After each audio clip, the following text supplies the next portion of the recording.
Nerdrotic just made a video. Marvel is dead. Secret Invasion is abysmal. I have not watched Secret Invasion. You know my taste in Marvel. It's something that I could watch on a plane to pass the time, but more often than not, it's garbage. So I'm more than happy to see Marvel continue to die.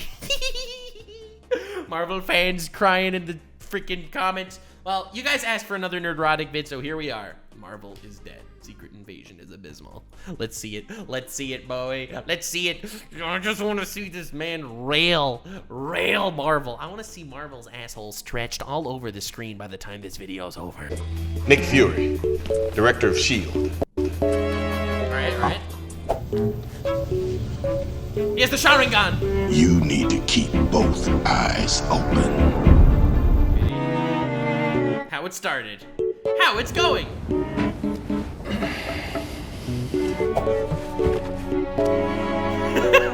No, bro. No, it's too real. It's too real. Wait, what? Wait, hold up. Nani? What? I didn't know about that. Damn. Nerdrotic.com. Welcome you Oh, God. over 817,000 practitioners of common sense and the 40% who haven't subscribed yet. Okay. All right. Good. Just when you thought things Good call couldn't to get action. any worse for Disney, here comes Disney Marvel to say, hold my Bud Light. Sure, the last thing Disney Marvel put out turned out to be pretty good, Guardians of the Galaxy Volume 3, but as I said in that review, that is an obvious holdover from better times, and now we are back to our regularly scheduled MCU programming. Wow, this dude freaking laying it out. This man really put his whole balls on the table and he's like, all right, man, I'm about to go anti-woke. The anti-wokeness will prevail. And the timing couldn't have been worse for the House of Mouse. On the heels of two massive flops with Elemental and Indiana Jones and Wasn't Elemental Pixar? the Dial of Dysentery, and another one possibly on the way, Haunted Mansion. And that's not to mention the Dude, they're remaking Haunted Mansion?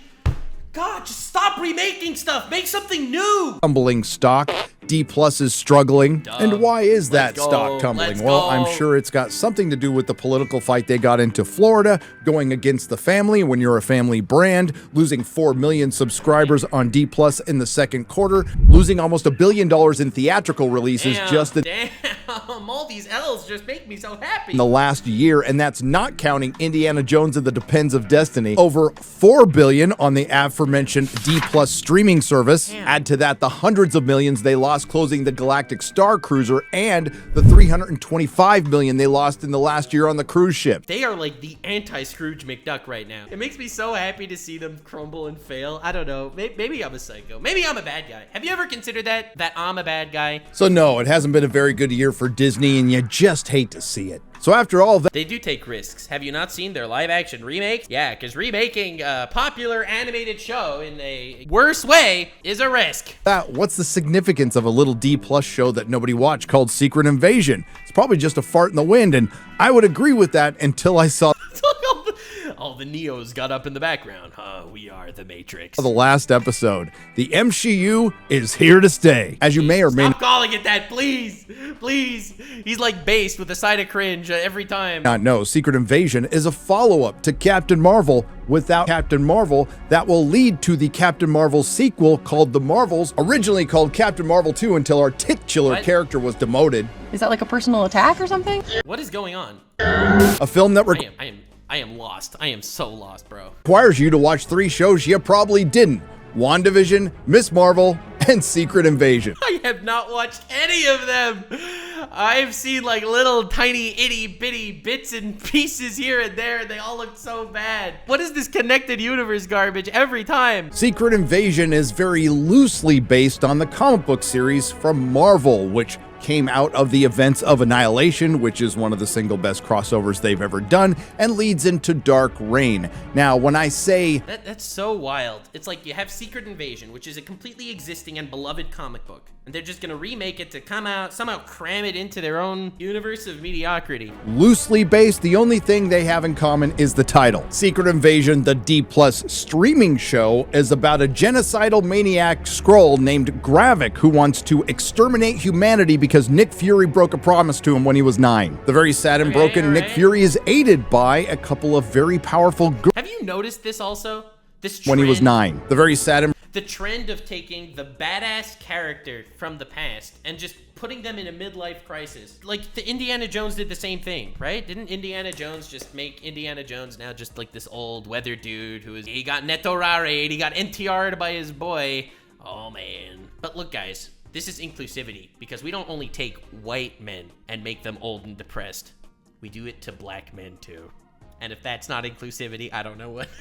Oh, God. Broken, Nick Fury is aided by a couple of very powerful girl bosses who do all the heavy lifting while This is just reskinned Indiana Jones! they continually remind him that he is sad and broken as he embraces his strange kind of love. How strange? How about that? We will most certainly Let's go, get into baby. that later, and Let's it's not go. even the worst thing. It's not like Nick Fury hasn't already been vandalized. We found out in Captain Marvel, if you did see it, and if you didn't, you're much better off, Let's that go. instead of being the veteran of foreign wars and a lifelong super spy, he was essentially a pencil pusher who got his eye scratched out by a kitty cat. What? What? No, what? No, I misheard him. Surely I misheard him. How much worse could it get? It turns out a lot. And this has become a staple for Disney Plus shows, particularly with Disney Marvel. Secret Invasion starts out just bad. Bad acting, right. bad writing, right. bad editing, right. poor execution overall, but not the worst thing I've seen on this platform. And by the end of the series, Loki was fine. I mean, it was no Rick and Morty, but it was something. it's extraordinarily bad. It pulverizes the character of Nick Fury and completely upends what's left of the MCU, which isn't much. And I would be remiss not to mention that in the middle of a Writers Guild and a Film Actors Guild strike, partially over AI, the opening credits are made by AI. Oh my God, what? Oh my God, that is just such a huge L, bro. Oh man, I'm just sitting here and crying, man. Oh man. And the first mistakes are made within the very first frames of this streaming show when they say present Hey, I love that actor. day, when it Hey, man, whatever his name is. it's not present day in the MCU, it's 2025, which is an interesting coincidence because that's the very same year that most of their content, due to the aforementioned strike, has been delayed to. Wait a second, they got the date wrong on the show that they released? Now that the WGA and the Film Actors Guild is on strike, you might have noticed that it's been kind of quiet, kind of nice. Coincidentally, there's also two films absolutely killing it at the box office right now. But before all that, right. Sam Jackson The did his Barbenheimer. very best on brand Disney Marvel, pissing off fans you can't afford to lose. Let's go, From let's the go, let's go, let's go. I love when companies shit in the mouth of their fans, and then like the human centipede, they have to then eat the digested shit that they themselves have shitted. It's a shit eat shit world out there, ladies and gentlemen. And I am so glad that they are sewed to my butt instead of vice versa. Citadel of Journalism Vibe on June 23rd, 2023, Samuel L. Jackson compares redneck Donald Trump to 1960s bigots. Let's Then he go. followed that up by throwing Brie Larson under the bus, saying the election of Donald Trump broke her. Well, in fact, it broke her, Samuel L. Jackson, and the rest of Hollywood beyond repair. Forgive me for stating the obvious, but whether you like Donald Trump or not, people are sick of hearing this. No one wants to hear how an election of a former president broke a couple of millionaires who pretend for a living. Yo! Man, spitting. Listen, Trump is an asshole, okay. But your life is so way too good to complain about the orange man being bad, okay? And I have very little doubt that that contributed to it being the second lowest viewed Marvel show on D+. Let's go! And it's currently sitting at a 4.1% user score on Metacritic, and it's sitting at a 58% audience score on Rotten Tomatoes. That's rough, buddy. Which is only 2 percentage points higher than the critic score. And I'd also like to remind you that a lot of the critics get the first couple of episodes and they don't review the entire season. Again, Secret Invasion started out as an inconsequentially bad show, forgettable but not the worst thing I've seen on that platform, until the final episode where they went next level MCU. And episode 6 just so happens to be the lowest rated Disney Marvel show on the crap form. Yes. I am just enjoying their suffrage right now. Oh, so nice, so beautiful. Currently sitting at time of recording at 8%. Oh! 8%. Oh man, really is a crap form. Dude, I just love when people like try to push on their holier than thou mentality. They push on everyone, and then everyone's like, you suck. Like, you could criticize people forever, but until you hit them in their wallet, they ain't gonna feel nothing. They are finally feeling something. Unlike the Secret Invasion comic, which this is very loosely based on, that featured the New Avengers, the Mighty Avengers, the Inhumans, the X-Men, the Fantastic Four, the Disney Plus adaptation, which should now wait. The comic that actually does all the cool stuff they don't do? What? take over the Netflix adaptation meme doesn't feature any of them, but it does have 2 Super Skrulls, including Gravik, our brand new villain. The 9-year-old boy that Nick Fury broke a promise to is all grown up now and pissed off. Gravik is played by Kingsley Ben-Adir, who you may know from Barbie. Speaking of Barbie, the Kens plan to take over Barbie Land makes a hell of a lot more sense than the Skrulls plan in Secret Invasion, which includes a few Skrulls secretly becoming Super Skrulls so they can fight the Avengers while they are simultaneously starting World War III in the hopes that it will wipe out the entire human race. Bro thinks he's Aaron Yeager. This is like some Goku Black level garbage writing. All so they can take the Earth as their home, and again, this is all They really think they're gonna inhabit a world after nuclear war has ravaged it? They're like, yeah man, I wanna live in a world that's still suffering from nuclear holocaust. because one guy from a technically inferior race couldn't find them a home. Have you lost your reptilian ass mind? That's what I say every time someone on Facebook sends me a friend request. That's right, the Skrulls are a technically advanced race capable of interstellar space travel who just fought a war with another technically advanced race capable of interstellar space travel. And their plan is to nuke the world and then all of them die of radiation poisoning in the next generation. They really want to Chernobyl their kids, don't they? The Kree. So let me get this straight. The Skrulls can travel to Earth in spaceships, make magic bullshit machines that can give them the DNA of the Avengers, but Yo, magic porn machines? What did he say? That would be fire. I would want to become a reptilian. them the DNA of the Avengers, but you can't get in your own ship and find your own home? To be fair, Captain Marvel could find the Skrulls a planet, and she did break the promise as well, although that's conveniently My forgotten for God. most of this Wait a second. So the thing that Fury did wrong that started this whole thing, Captain Marvel also did wrong, but they're not blaming her because she's supposed to be perfect? series. This is the promise. While you work to keep my home safe, Carol Danvers and I will find you a new one. But unfortunately for the Skrulls, the unpopular Captain Marvel was played by the unpopular Brie Larson, who What was that scene? became so unpopular they could only put her in the contractually obligated minimum amount of films. There's no way that's real. I don't know. Does anyone want me to do it again? Hell no! There's no way they're trying to write her out of stuff because of all the criticism. Oh God. Now, if you recall from Captain Marvel, the Skrulls were used as an immigration allegory, and I'm not sure if this was intentional, but if you play it all the way through, an immigrant spacefaring race comes to Earth, refuses to assimilate and contribute to the culture, then way. gets pissed off because Oh, they God. don't get free stuff and they turn on their host. That's sad. That's the worst possible way to make an allegory to immigrants. Based. Impix Krolos Shurakiash Udrikag Makel Mekik Kajbaju Ashuj Kajushak Lakikuk. Speaking of allegories, Freaking love that dude. That Will Smith? No, that's not Will Smith. Chris Tucker. I love that guy.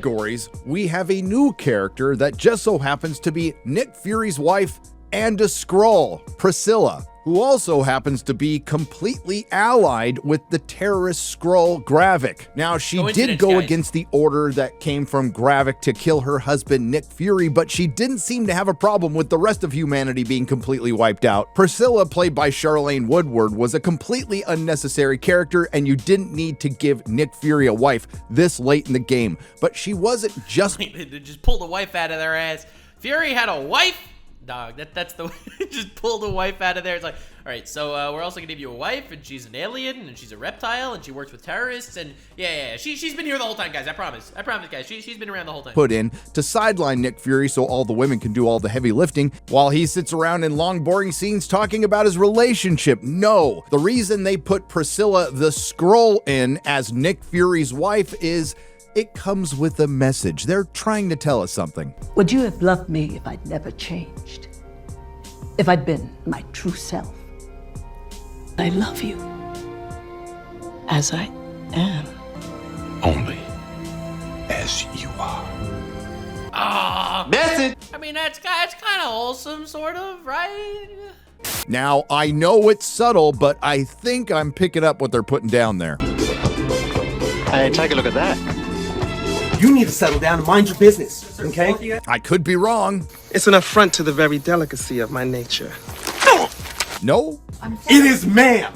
Okay. Speaking of girl bosses, we have a new character named Sonia Falsworth, played by Olivia Colman, doing her best Olivia Colman, which is a cheeky British girl boss, and for the most part, she's fine in this series, and quite frankly, she takes all the best scenes from Samuel L. Jackson's Nick Fury, but I'm okay with it because Samuel L. Jackson was terrible in this. That is, of course, until the end when she becomes a window-licking moron like the rest of the cast. Again, she's probably the best thing in this show, but unfortunately, she is the descendant of a character we would all rather see, Union Jack, but that's the MCU for you. What the hell, man? This man went on the last 2 minutes talking about the best thing the show did and complimented it in the most backhanded and worst possible way. Ben Mendelsohn returns and is wasted once again as Talos, the deposed leader wallowing in his own failure because he trusted another failure, Nick Fury. We find out over the course of this series that Talos is single-handedly responsible for bringing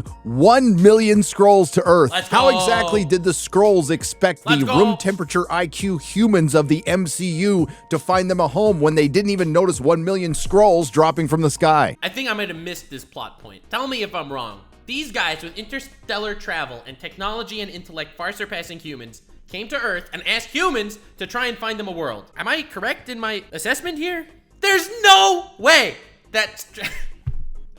What was going through the heads of the people writing the show? Like, is it too much to ask for to want a show that's actually decent and sort of kind of thought through? There's also the added bonus of Talos being hated by his daughter, Gaia, who we'll get to, but that's okay. He doesn't last long. They eventually kill him off, and that's a mercy killing because this is the MCU. This brings us to James Rhodey Rhodes, the War Machine. Now, don't worry, we don't see the War Machine at all. Played by the very mentally stable Don Cheadle, who in this series does his best impression of a host from The View playing the bitchiest of queens. There is an explanation for this. James Rhodey Rhodes was a Skrull, but not just any Skrull, a female Skrull. But that's not why though. All according to Secret Invasion director Ali Salem. James Rhodes has been a Skrull since Civil War. I think his leg's not working in the end of episode 6, and him being in the hospital gown points to Captain America Civil War. I can't even begin to tell you how many continuity problems that creates for the MCU, but let's just point out one. The Skrulls needed Nick Fury to find them a new hospitable planet. Well, it just so happens that the James Rhodes Skrull was on one in Endgame when they killed Thanos the first time. Oh my god, dude, they're just like throwing plot holes everywhere. They have no idea what they're saying. Looks pretty nice, doesn't it? And again, there's too many problems to count. He doesn't know Tony Stark is dead. He wasn't at Tony Stark's funeral. He wasn't at the battle in Infinity War. He wasn't at the Battle of Endgame. He wasn't in this scene in Falcon and Winter Soldier. And now it's time to talk about the show's main character, Nick Fury, who Disney Marvel has turned into Nick Fury. I don't get the whole dog thing. Nick Fury. What? What's the get? Dog's a man's best friend. Okay. All right, just in case you didn't catch it the multiple times they told us in this thankfully short 6-episode series, Nick Fury is sad and broken after the blip. And just in case you didn't notice, he's black. Going for a walk. You going for a walk in Moscow at night? Oh, you're gonna stand out. So they go out of their way to point out that Nick Fury might stand out in Russia, but it's completely okay for this Skrull to wander around without a problem. And then there's this. It's the Russian! The Russian! The Russian! Let's recap again. Nick Fury from the comics, who didn't look like Samuel L. Jackson, at least in the 616, was a veteran of foreign wars and a super spy. Nick Fury, who is Samuel L. Jackson in the MCU, was a pencil pusher who lost his eye to a kitty cat and a total fraud. When I came here in 1995, you were just a benchwarming nobody in a dumpy field office in S.H.I.E.L.D. Why'd they feel like they needed to do that? Like, Nick Fury was such a cool character. Like, why'd they feel like they needed to do that? Bench warming? You know, we fed you more dirt and intel than you could have uncovered on your own in a lifetime. So please, every enemy you sabotaged and ally you leveraged with dirt no one else in the world had access to, we did that. Badass black character? Well, he was just being fed all that information by the even smarter white character. Like, what? What is going on? Seems to be on brand for the MCU. You got any more abuse you want to hurl my way? I think that's a question for Kevin Feige. Samuel L. Jackson is awful in this show. He meanders from scene to scene as this sad and broken man, and there's no real character arc for Nick Fury. It's a character line. He begins sad and broken and ends this show sad and broken. And he's such a badass character. Why would they do this? Doesn't even get to kill the big bad Gravik in his own show. But he does get to save President Dylan Mulvaney. I'm sorry, He saves Dylan Mulvaney. In my opinion, that's all there was to it. Mulroney. So after the Skrulls tried to destroy humanity by A, killing 2,000 people in a bombing in Russia, trying to launch a nuclear bomb, and trying to kill the president, President Mulroney finally makes a logical decision, which of course Nick Fury calls a hateful speech. The terrorists responsible were a shape-shifting, alien-born species known as Skrulls. We know who you are. We know how to find you. Oh God. And we will kill every last one of you. I was relieved that we made it out alive. I was relieved too, till I watched that hateful-ass speech you made. So what does Nick Fury... Damn, bro. I mean, yes, they are trying to kill people, but they're probably not all trying to kill people. Do they write down the messages they want to get across, and then they like loosely base a story around the messages? I just want to know what the writing process is like. I'm just so curious. All these writers are on strike. They must be doing something that they're striking about it. Like, I just want to know what their process is. I'm curious. After he brought the Skrulls to Earth, who brought 1 million more Skrulls, he didn't kill the bad guy Gravik and didn't tell the Avengers, but he did break a promise to a 9-year-old boy Skrull, which in turn has completely destabilized the planet. Damn. Does he stay and deal with the problem, or off to space with his new wife to embrace his strange kind of love? It's his new old wife, okay? It's different. If you chose he off to space with his wife to embrace his strange kind of love to be replaced by a female character, you got it right. This brings us to Gaia, the real hero of Secret Invasion. Like I said, this show was mostly boring until it went next level in episode 6, but I do have to credit Emilia Clarke for not changing her facial expression for 6 entire episodes. But as bad as all of that was, hey, she's a great actress, okay? Game of Thrones, she was really good, okay? Listen, it's not her fault that the writers are shit. I've already gone over in this crap show. This is by far the worst. We have this expressionless Emilia Clarke wandering through this show. Somehow she's either infiltrating the Skrulls on the orders of her father Talos or running away from Talos. I'm not really sure. It depends on what episode you watched. But the character and plot inconsistencies and contrivances are nothing compared to this. Little Emilia Clarke's Gaia becomes the most powerful superhero in the MCU. Now, Gravik was also a Super Skrull, but he wasn't as powerful as little Emilia Clarke because he's a man. Okay, dude, listen, these people have superheroes. It has nothing to do with physical strength, all right? That I can give a pass. I can give a pass. I can't give a pass that they freaking cucked Nick Fury like that, but I can give a pass that sort of, I don't know. Technically advanced, spacefaring Skrulls who needed the technically inferior humans to find them a home were able to make a magic bullshit machine that will turn them into Super Skrulls. All they needed was DNA, and they got part of the way there. That's it, baby. You just gotta swallow the cum of your opponents to gain true strength. They got the Extremis, probably from either Aldrich Killian or maybe even Tony Stark. They got it from Groot, not sure how they did that because he's a tree, and they also got it from the Frost Giants. But they still needed the DNA from the Avengers, which Nick Fury had the Skrulls conveniently collect after the battle for Earth in Endgame. All put in a magic vial called the Harvest and hidden in a fake gravestone. Nick Fury, the super spy who's supposed to be one step ahead of everyone but ends up lagging behind this entire series, ends up just giving it to Gravik through Emilia Clarke's Gaia, who's disguised as Nick Fury. Why would he do this? There is no reason to do this. Gravik turns on the magic bullshit machine with Nick Fury inside, realizing it was Gaia too late, and he makes 2 Super Skrulls. And that is followed up with one of the worst CGI battles I've ever seen, and obviously Emilia Clarke's Gaia has been single for a while. And apparently this magic bullshit That's a good one. machine works so well, it can pass on things through DNA like rings, tattoos, and superhero poses. What? This makes no sense. Like, why are they not trying? And I remind you, dear viewer, that both Gravik and Gaia now possess almost every superpower of every superhero in the MCU, including the OP Captain Marvel. Now, you would think logically that they're pretty evenly matched despite the size difference between Gravik and I would think they're evenly matched. Emilia Clarke, and they'd be locked into battle forever, especially with that extremis healing power, but that's not the case. This is the MCU, and Gaia wins easily. But despite being the most powerful superhero in the MCU, Gaia does have one weakness. She needs a booster seat to drive. So Fury's big plan was to give the Avengers DNA to Gaia in the hopes that she would give it to Gravik, and then they would both be made Super Skrulls and she would win in the end. Not a great plan. Not a great plan. And the only thing accomplished was they killed Gravik, the million Skrulls are still out there, and they're still pissed, and now they're being hunted. And I would like to remind you that the writers of the show are currently on strike because they want more money. And it wouldn't be a Disney Marvel show without a couple of girl bosses taking a shot at the male characters. Would you like to tell me all about it? No, our work here is far Not you. Dr. Dalton, you. The males in my species are very similar. If they're not busy gaslighting you, they're threatening you with murder. Yes, the average male experience. We've all been there. I've seen Redo of Healer. It's all true. That's what all the podcasts are about. Yes, well, let's be sure not to repeat the mistakes of Talos and Fury and leave love and friendship out of this. God damn, these motherfuckers don't do shit. Is Secret Invasion the worst thing Disney Marvel has put on Disney Plus?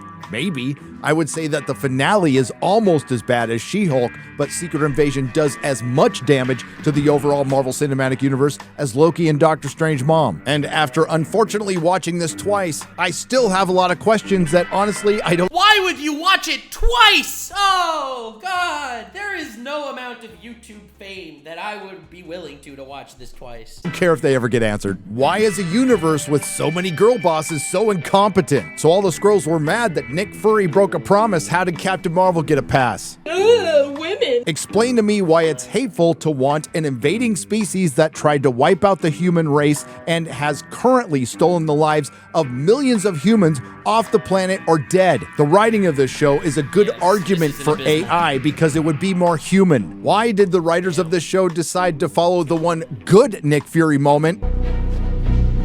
And you wonder why you're out. I'm Nick Fury. Even when I'm out, I'm in. With this. Even when I'm out, I'm in.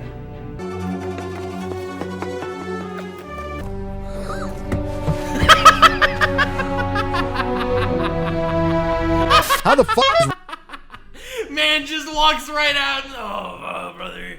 Getting too old for this shit. Rhodey been a Skrull since Civil War? You know, it would make a lot more sense if you told me Kevin Feige was a Skrull since Civil War. Whose bright idea was it to make Emilia Clarke an action star, much less the most powerful superhero in the MCU? Okay, I don't see why that's a problem. I'm failing to see why this is an issue. How did Disney Marvel get so bad at adapting their own intellectual property? See, that's an issue. They were supposed to be the ones to get it right. That answer is easy. Marvel died when they were bought by Disney. Why does everyone at Disney hate their own male characters? Another easy answer. The patriarchy. When the hell is somebody going to do something about that giant celestial in the middle of the ocean? I can't believe they killed Maria Hill for this garbage. All this over a broken promise. Wait until the Skrulls find out about Santa Claus. And it shouldn't be a surprise to anyone to hear that the lowest rated Disney Marvel show on D+ was still D+ D+. Why does this man keep talking about my penis? Being edited while the series was airing. Oh my God, you're joking! Secret Invasion director appears to admit series was cobbled together in the editing room even as they were releasing new episodes. Director Ali Salim appeared to reveal that later episodes in the entire story of the series was being put together as they released the first episode. And I think as we were editing, we're still finding the story. We were finding the story on episode 6 up until episode 1 had already aired. This is like an unprofessional clown show. I am blown away. Like, I cannot believe this. My mind is expanded. They filmed, they edited, they did all the CGI and everything for episodes before they even finished writing the story? Like, this is humiliating. This is embarrassing. And this is a juggernaut of media. And believe it or not, Secret Invasion required 28 months of production and cost $212 million for this crap. To sum it up, it's just another Disney Marvel D+ show, and it wouldn't be that without the complete dismantling of another Marvel legacy character. Like I've said before, Disney didn't start the MCU, but they're sure as hell gonna finish it, and that time has come. Disney didn't start the MCU, but they're sure as hell gonna thinks he's Joaquin Phoenix. To finish it, and that time has come. Just like their fellow subsidiary Disney. I bet Samuel L. Jackson was pissed off. Dude, Samuel L. Jackson and Henry Cavill went out for drinks after this, and they just got hammered. They just got smashed. Star Wars, Disney Marvel has become a zombie franchise. It's still moving, but it doesn't make it any less dead. If you like what you heard, please like, share, and subscribe. If you didn't like what you heard, I thank you for listening this long. I will see you in the next video. That's wild. Nerdrotic, you put it together well. Your puns are cringe, but I like you. I guess. Thank you for joining me on this adventure where I learn more about the tragic state of the largest video media franchise in the world. I really appreciate this. This is tragic. This is soulless. This is humiliating. This is more than just shitting where you eat. Like, subscribe, and follow me on Twitch. Stay weird, fam.